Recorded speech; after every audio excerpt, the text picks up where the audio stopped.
Petrol आणि डिझेलच्या दरांमध्ये पुन्हा वाढ। पेट्रोल 87 पैशांनी तर डिझेलचे दर 91 पैशांनी वाढले। सीएनजी देखील 1 रुपयानं महागलं। गेल्या 8 दिवसातील तिसऱ्या दरवाढीनं सर्वसामान्यांना फटका।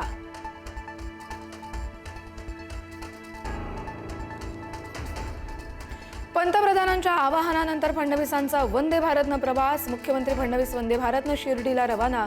शिर्डीत आज तोफगोळा उत्पादन प्रकल्पाचा उद्घाटन सोहळा।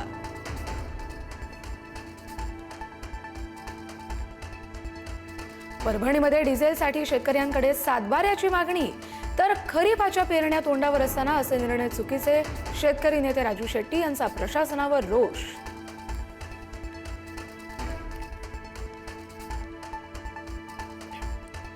इंधन तुटवड्यामुळे काही ठिकाणी निश्चितपणे तणावाची स्थिती, मात्र कुणाला पेट्रोल डिझेलची साठेबाजी करू देऊ नका, मुख्यमंत्री फडणवीसांचं वक्तव्य।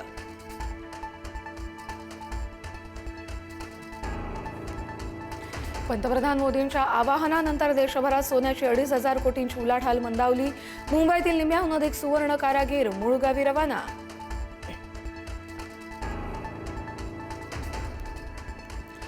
नीट पेपर फुटी प्रकरणी तिसऱ्या प्राध्यापिकाला अटक। पुण्यातून मनीषा हवलदार सीबीआयच्या ताब्यात।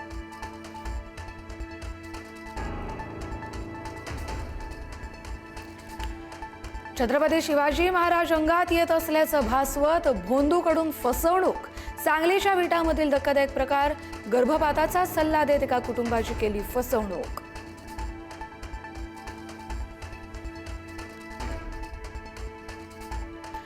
जे लोभापायी शिंदे सेनेत गेले त्यांना जाऊ द्या। उद्धव ठाकरेंचा बच्चू कडूंवर प्रहार। घरी बोलावून मंत्री केलं, ही चूक झाल्याचंही केलं वक्तव्य।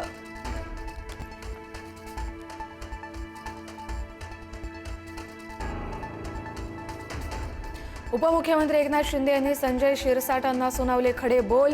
राष्ट्रवादीचे काही आमदार संपर्कात असल्याचं केलं होतं विधान। महायुतीत मिठाचा खडा पडेल अशी विधानं करू नका, शिंदेंचा सल्ला।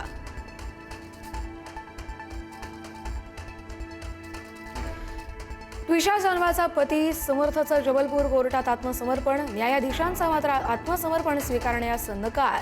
जिथे केस सुरू त्या कोर्टात शरण जाण्याचा दिला सल्ला।